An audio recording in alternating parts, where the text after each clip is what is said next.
deep down, we do know what enough is enough, but stating it out loud is never easy. And I'm sure for some, there's still that element of, but I could be so, or there's the money fear. Like there's so much.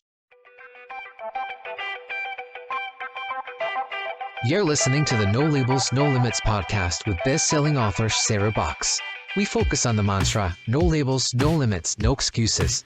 And now without further ado, please welcome your commanding coach with plenty of chutzpah and heart, Sarah Box. Hey there, No Labels, No Limits podcast listeners.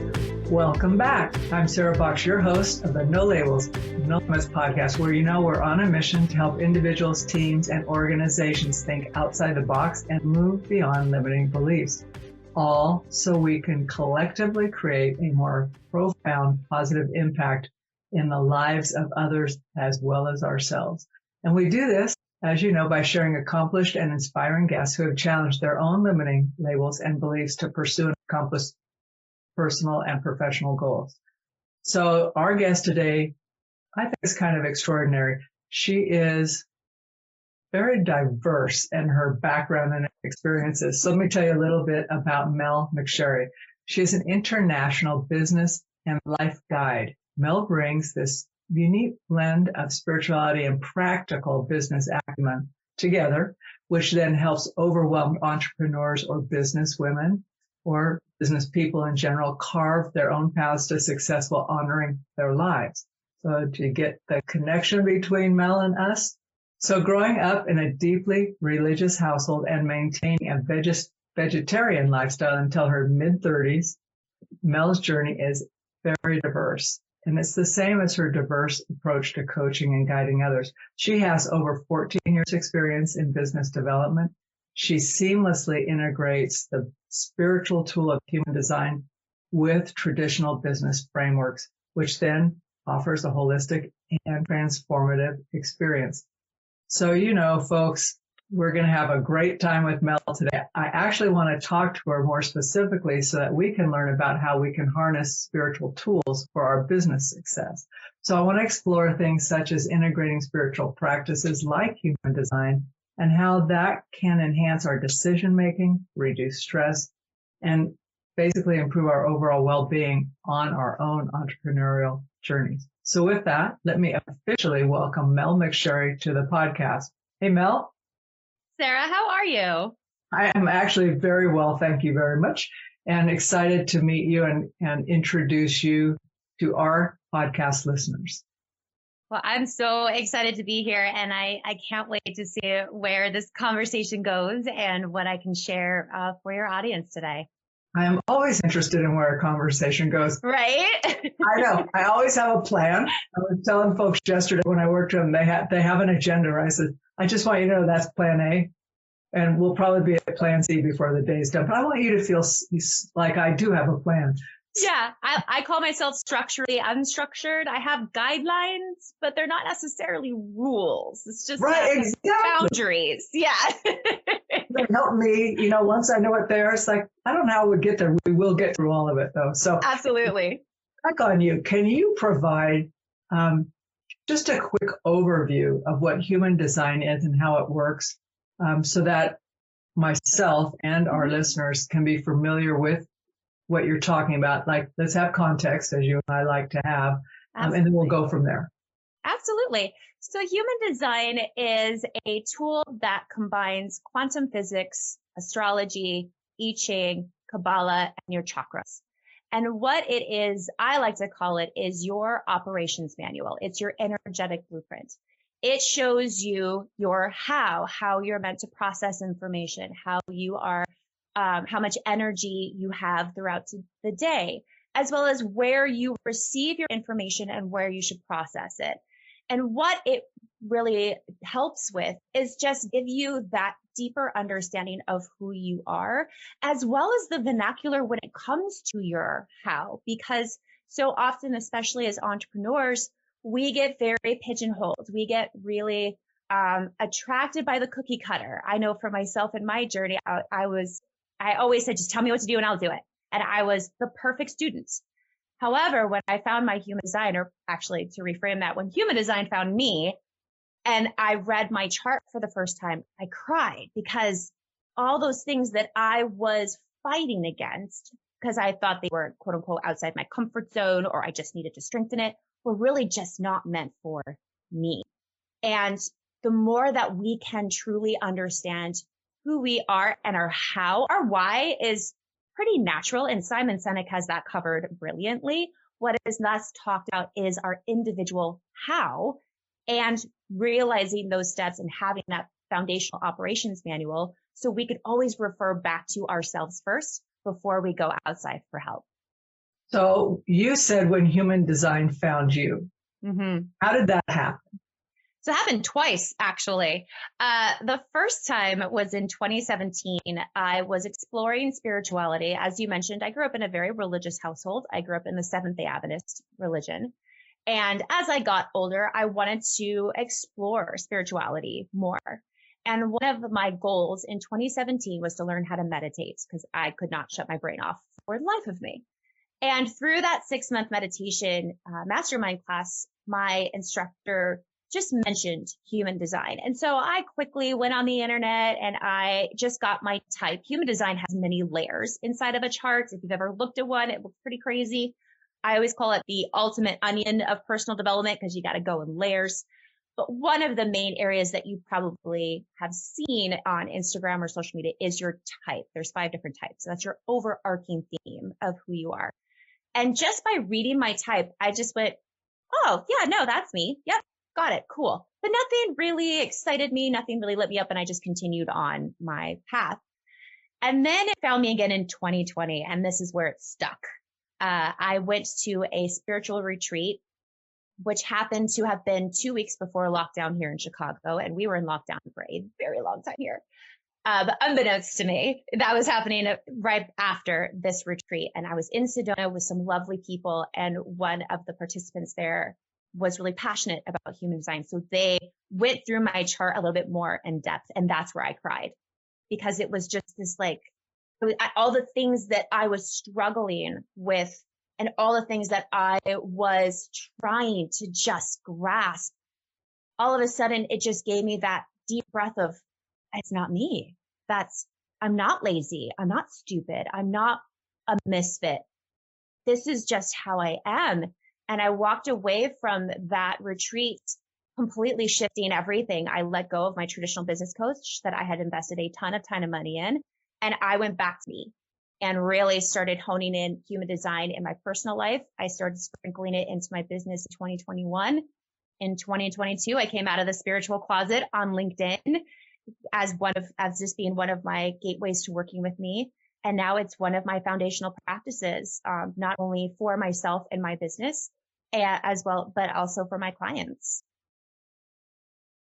So what has been the biggest, that's very in depth, in 2017, then to 20, and then going deep.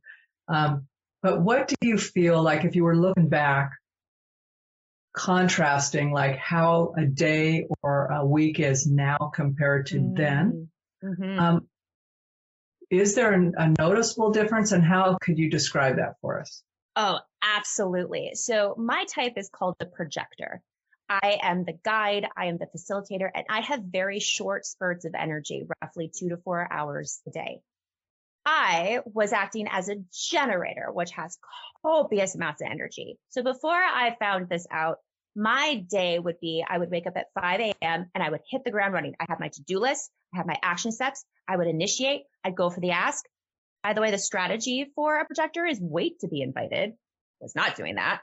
I was just, being a bulldozer and just doing as much as trying to be as productive as possible. And I would stay up till midnight, 1 a.m., wake up at 5 a.m. and do it all over again. And I thought that was such a badge of honor as an entrepreneur. Like I'm putting in the work, right?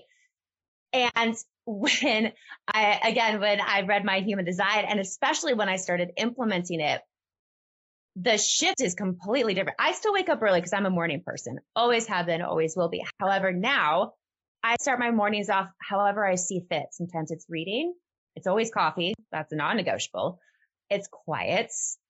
But I honestly do not start my day until I feel called. And that's usually my morning hours are my most productive. Well, I actually am stepping away from using the term productive. I love the term profitable because it's mentally, emotionally, and financially.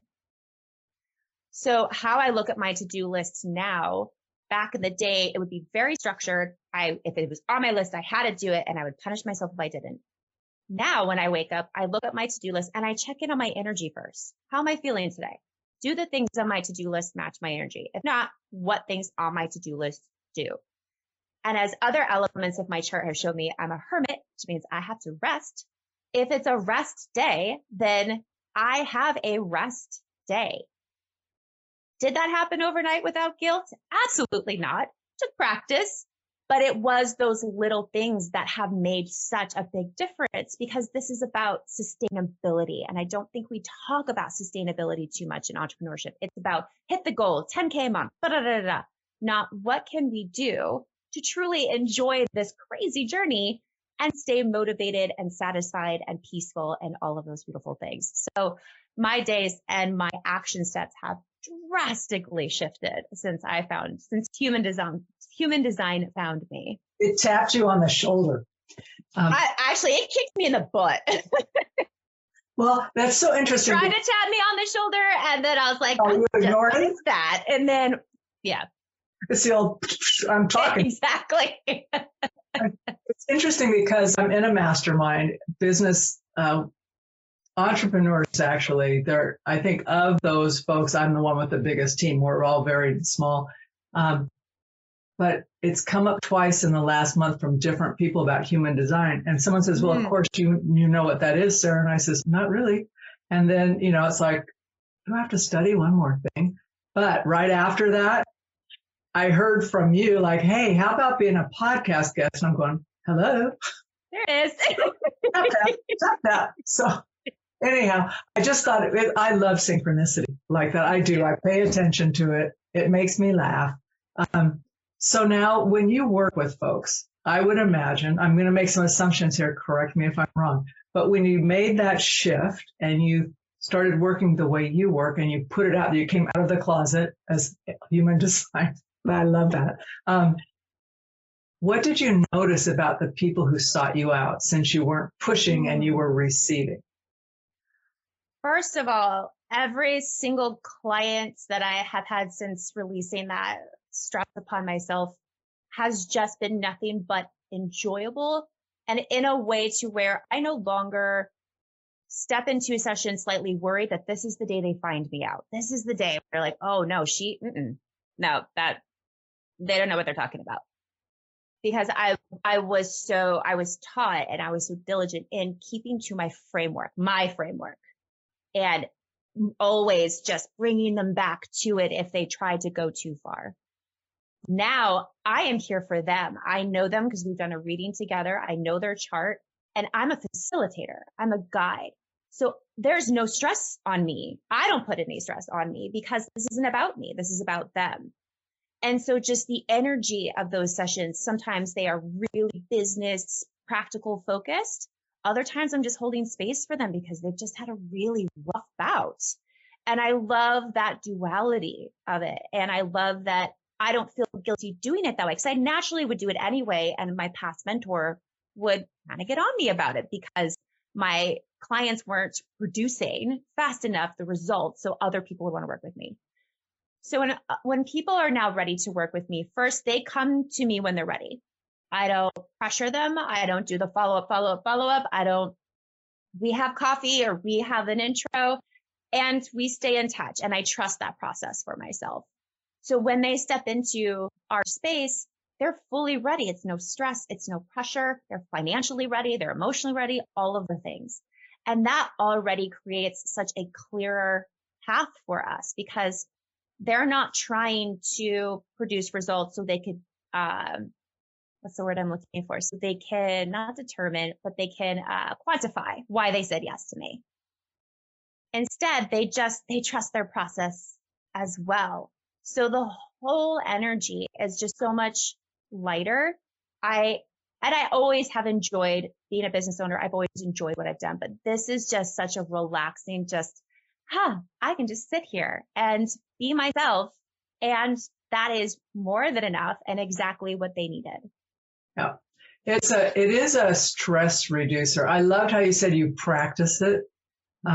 Because I know, and I haven't done, I was going to say interior design, human design. I think it's a bit of interior design. I mean, it's kind of internal design, so I can see the eye in there. I got you.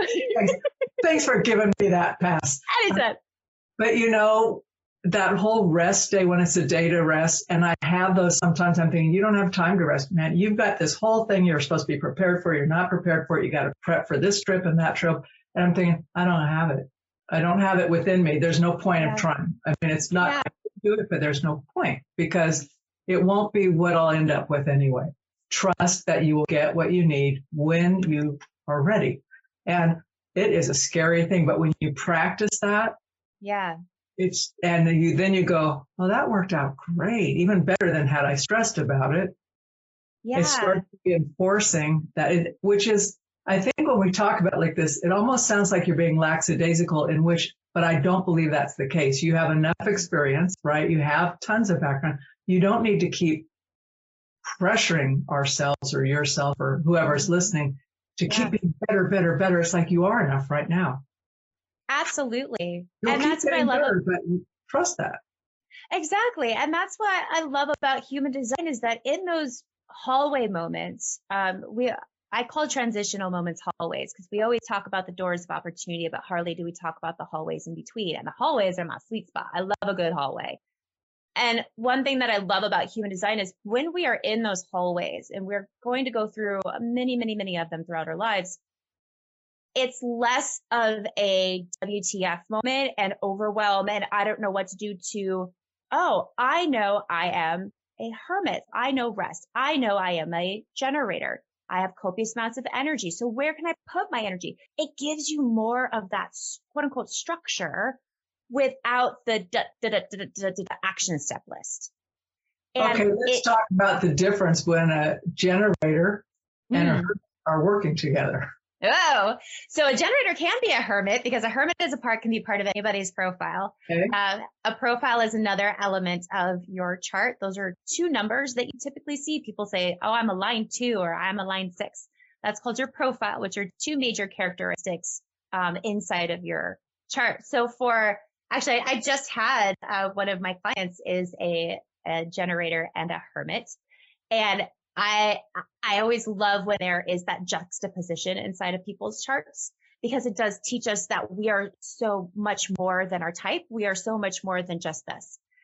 And so what I love to tell generators who have hermits in their charts is to say, look, because you get to rest and you have this much energy, what that actually does is it gives you permission to say, where does that energy get to go today? So rest doesn't always mean sleep. Rest for generators typically means, okay, step away from the thing because you've mastered, generators have a stair-step style of success. So they consistently hit plateaus. And in those plateaus, they get frustrated. And those are pings that they have mastered everything that they need to master in that moment. So they need to celebrate, they need to recalibrate, and then they need to wait for that next step. So inside of that waiting period, it's what can I master? Where does my energy need to go? Is it cleaning? Is it painting? Is it what have you? Because everything is connected. And I want more and more people to understand that business development isn't a sole entity that you just work on over here. It's incorporated in everything. So if you do something that lights you up, that gets you excited, that does make you more profitable inside of your business. And so learning that everything works together and how you are inside of that entire system just helps you, again, be more profitable mentally and emotionally as you're waiting for that financial to follow. Yeah. And I think I need to go through the process because I don't want to mix different things. But it's interesting to me that juxtaposition can also make someone, when they're feeling it or experience, kind of be like, WTF, you know? Like, what? I feel lost.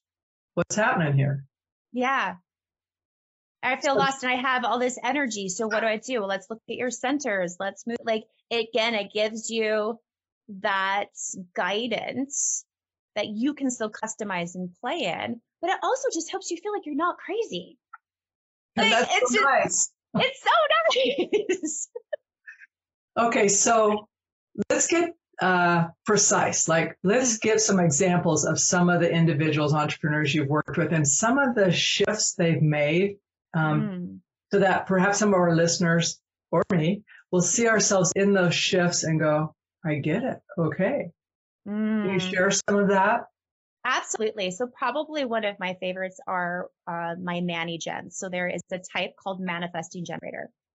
And it's a combination of two types, which are manifester and generator. And again, talk about juxtaposition. Pure manifestors are the initiators, are the magic, are the ones that give you the ideas and then walk away.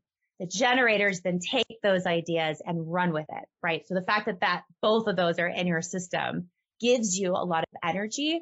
And those are my multitaskers. Those are the ones that are multi-passionate. And those are the ones that cringe every time somebody tells them to niche down. One of my biggest ahas with my Manny gens is it's not about niching down. It's about finding the through line. And guess what? It's you. So anyone who knows you knows that you talk about multiple things at the same time with the same amount of passion, and you can do it sustainably, which is chef's kiss. So embrace that. Stop trying to listen to, this marketing coach or this person who says, who's your avatar? Pick one offer and stick to it. Nay, my friend. What is it that you want to, what lights you up today? Is it a group work? Beautiful. Let's do group work. If you're like group work and maybe some solo, let's do that over here. And it gives them that permission to consistently play because they can. And again, that deep breath from my Manny gens is just priceless because they are never told that. They are told that they have to hone in, buckle down, do all this stuff. And they literally feel crazy. They're like lightning in a bottle. Manny gens especially need to get their energy up because they're lightning in a bottle. And so if they don't do that, something's going to give. And it's usually their health. It's usually, things that could be detrimental to them. So instead of trying to laser focus, open up that bottle and let that lightning just go because you can. It's interesting, that whole niche down thing. I think the value in that for me isn't that you're actually niching down, but that it actually asks you to reflect on, are you trying to do something just because the market says you should, or because you feel you should? You want, absolutely calling you, I guess is how I say it, And so I think that's a good takeaway from folks, that just because someone who's very successful says you have to do this, maybe you should think about it, but that doesn't mean you have to do it. You have to be true to you, because I could show up super false and you're going to know it even without not knowing why you know it, and you're like, absolutely. So, yeah. And human design gives you it is the science of differentiation. So it's how are you, and every Manny gen is different as well. I'm always hesitant to just talk about a type, though that's the best way to talk about it because there is so many layers. But there is, what seems to be kind of happening with human design is what I call, it's becoming very Instagrammable, which means they take one piece, which is their type, and then all of a sudden people are running with it instead of looking at actually who they are as this type.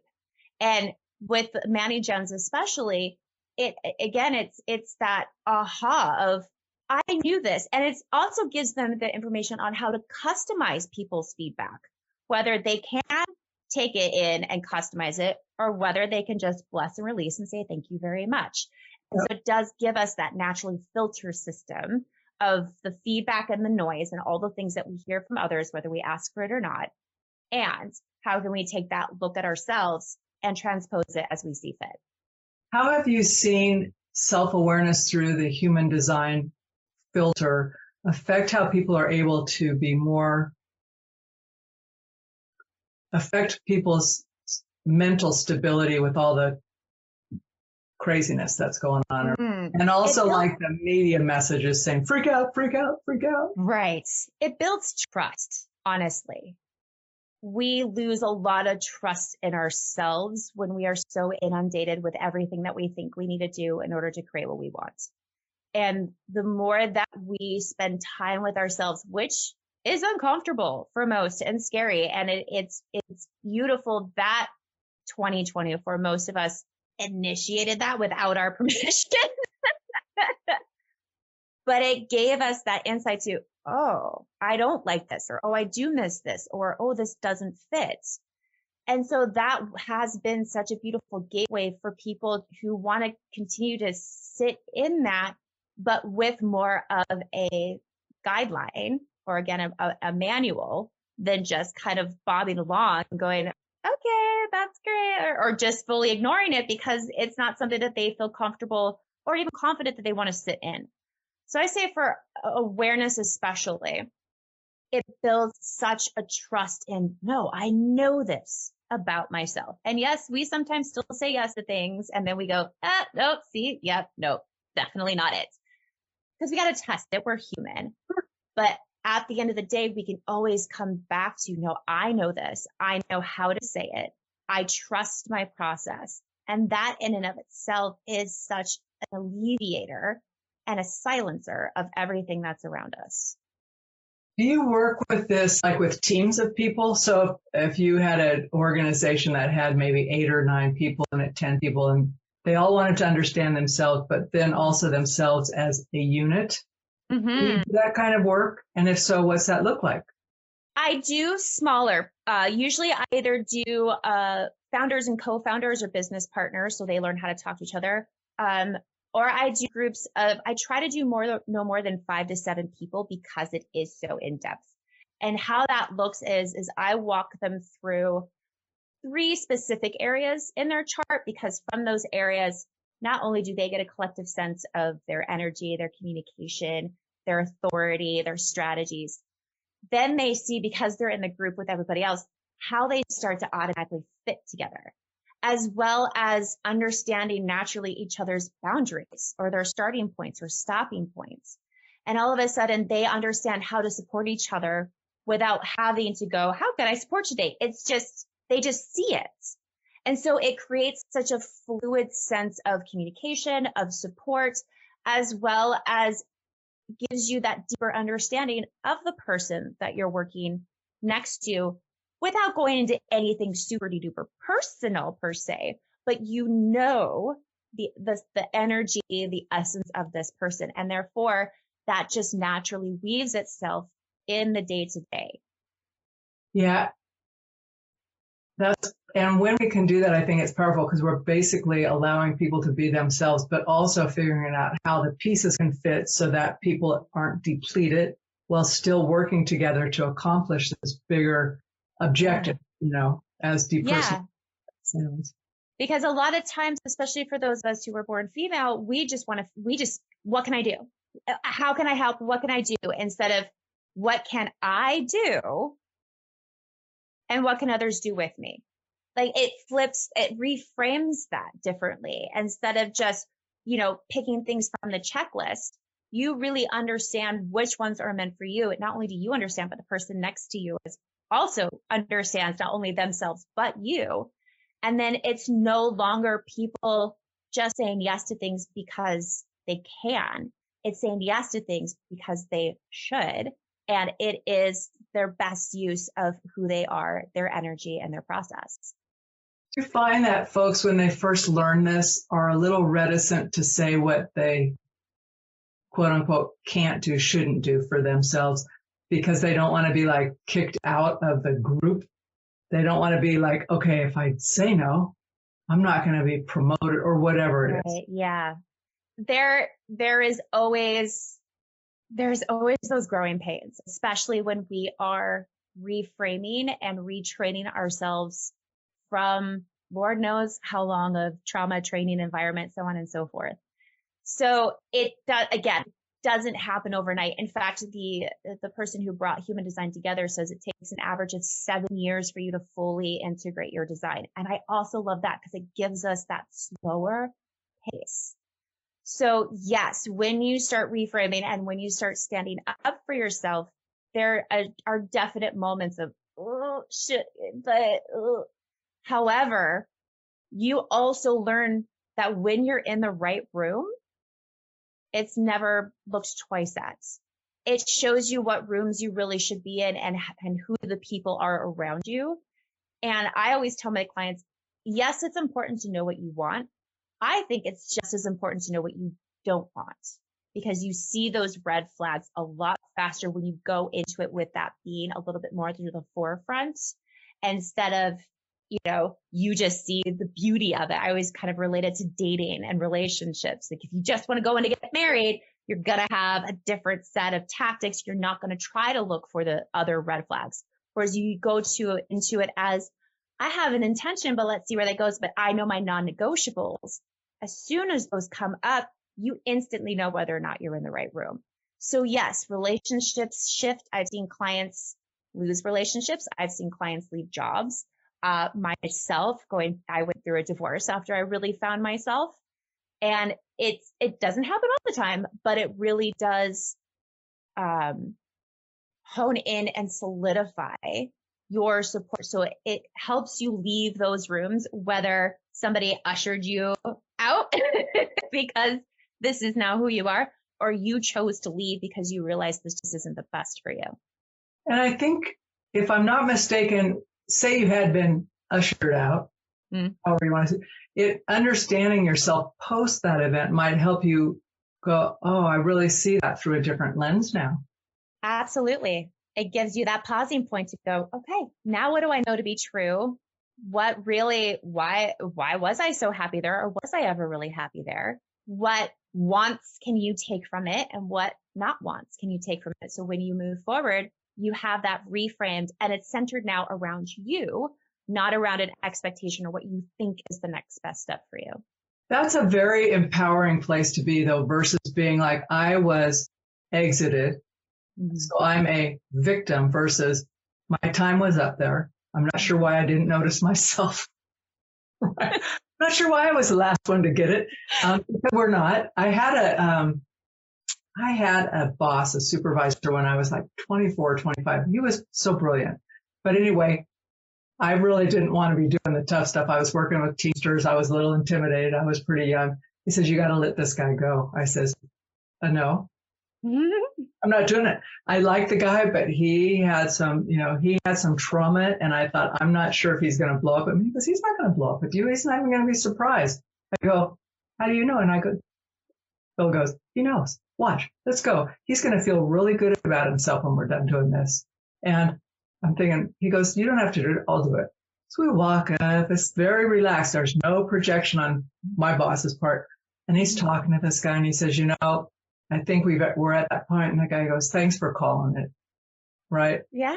And I walked away and I went, what was that about? And he goes, it's not about making him feel bad. He knows. We've gone through our processes. This is not a surprise to him. I didn't just dump this on him. And now he gets to leave, and he gets to say we made him leave and he didn't fail. He goes, but you don't have to decimate somebody. And I went, wow. But that moment, I still remember it today, of being so nervous. And he goes, it'll be fine. But because deep down, we do know when enough is enough, but stating it out loud is never easy. And I'm sure for some, there's still that element of, but I could be or there's the money fear. Like there's so much in right. There's all the layers, right? There's all the layers. But at the end of the day, when you have been asked to leave, or you have asked to go, that reflection time really does just give you more information, no matter your type, no matter your profile. There are certain profiles that will be their life. Martyrs are meant to experiment and experience. They have to, but they've never made a mistake in life because they need that information. So again, if you know that about yourself, of like, no, it's going to be a trial and a wicked ton of error, bring it. So how can you reframe it to, I'm not a failure, but what did I learn? Okay, this ended. What did I learn from this part? Okay, let's try again and do it this way. Yeah, that's brilliant. Before I let you go and we wrap this up, there's a couple of questions I have left. One is, would you talk a little bit more about hallways? Because that's intriguing to me. And I thought it was deeper than just passing it by, especially because you love hallways. I'm thinking, tell me more. So can you talk a little bit more about hallways and how folks can recognize when they've entered a hallway? Yes. Yes, hallways are much more than just like a quick sprint from one door to the other. And again, I think that's why we try to push ourselves when we're in them, because we don't understand the beauty that they are. And so I always recognize as people in hallways, they're in a transitional period. Either they have been in corporate forever and they're thinking maybe of being an entrepreneur, or they've been in business for 2 to 15 years and they want to elevate their business, or they want to quote unquote burn it to the ground and start again. You're at that point where literally nothing feels profitable mentally and emotionally. And when we have those moments, again, we are taught so traditionally to just pivot. And I'm so sick of that word, but it's not that we can't just and turn right. There is a process to it. And the more that we can enjoy this transformation from one door to the other, not only do we recognize that door of opportunity when we come to it, we know what it looks like because we designed it. We know what we're going to do inside of it because it's ours. And it gives everyone and gives yourself, again, just that trust and self-confidence of, I know this about myself, or this version of me. I have an amazing client, Dee. We call her past self Deirdre. So like, we love Deirdre. Absolutely. So what pieces of Deirdre are we keeping as Dee steps forward into this space? Because we do evolve. We're constantly evolving. And if you're trying to do the same thing and expecting different results, we all know that's the definition of insanity. Whereas if you know what you know to be true, and then have someone to guide you through that transformation or that hallway process, then all of a sudden you let go of those pieces of you, you bless and release them because they were fabulous and got you to where you are. And especially with human design, you see where you just went to the wrong, quote unquote, wrong side of the coin, and you can bring it back and really reframe things. So when you step into the store, again, not only do you have more trust, more validation, more confirmation of who you are, you're aware of your how, and you just have more of that sustainable, beautiful energy. So when you hit another hallway, you already kind of know the process, and it's not as scary anymore. In fact, it becomes exciting because you know you're now emerging into that next step for yourself. Yes, and then there's more than one hallway.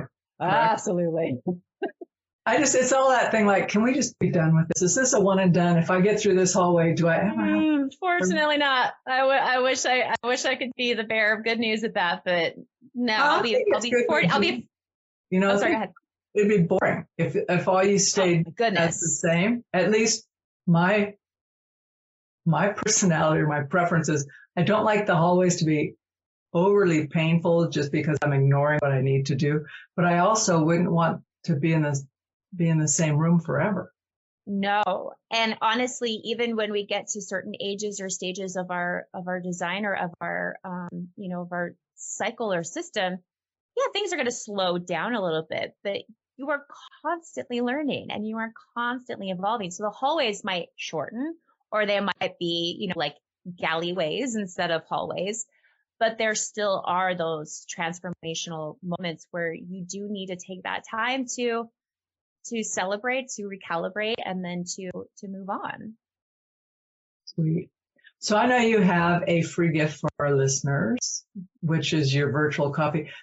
Talk a little bit about that. And also, if someone signs up for one of those, what that experience is like. So virtual coffee with me is honestly a hall pass to pick my brain. I know that human design comes with a lot of questions, whether it's human design specific or just, all right, this is my thing. Or just to get to know me. Maybe you have other questions for me, but I always love for people to get to know me and vice versa, because this is such a personal experience. And I want you to feel comfortable with me. I want to feel comfortable with you. And there are no expectations. There's no sales pitch. There's no nothing. Part of the questionnaire when you sign up is there anything in particular you'd like to bring to the table today? And that's where we start from. We start with you because this is about you, and we just get to know each other and move forward from there, however that looks. All right. So Mel, we will put links to where you are available online, Beautiful. social, all that. But where do you have a preferred place that you think people should start? I am a big LinkedIn nerd. So if you are on LinkedIn, that is my preferred social media platform. I do still share things on Instagram and Facebook, but LinkedIn is definitely my home space. I also have a website, melmcsherry.com. And to sign up for that virtual coffee, it's just virtualcoffeewithmel.com. Well, that's pretty easy, straightforward. Right? I try to make things as accessible and as easy as possible. I know. I just start thinking when people go, we could do this. And then I go, okay, what's the simplest way here? Can we start with the simplest before we make it complicated? Keep things simple, because that's usually when things stay, as kosher cool as possible. If they need to change, they can, but we don't need to build a high rise when all we wanted was a little tent. I love that analogy. Absolutely. Yeah. All right, Mel, I'm going to give you the final word to send our listeners off with today. Go for it. Oh, man. Well, first and foremost, I always love to remind people that you have full say on how you create what you want. And by understanding and just honoring what you already know to be true, because you already know so much, start with that first. Yes, it's easy to get overwhelmed by all the information. Yes, it seems easier to just instantly ask for help. But I do want to, quote unquote, challenge you and just sit there and go, okay, I'm feeling this right now. What do I want? What do I not want? And what aligns with what I already have? And if you want to learn more about human design, definitely reach out. But you have everything inside of you to answer the call of your soul. If you just take time to find it, it'll be there for you. You've been listening to the No Labels, No Limits podcast with best-selling author, change agent, and strategic business coach, Sarah Box. You can grab the show notes and find out how to work with Sarah at sarahbox.com/no labels, no limits podcast. We'd love this podcast to reach as many people as possible. Please remember to rate, leave a 5-star review, and share the podcast with someone you think would get value from this conversation. Till next time, keep taking those daily action steps to align your purpose to your principles and achieve your goals in business and life.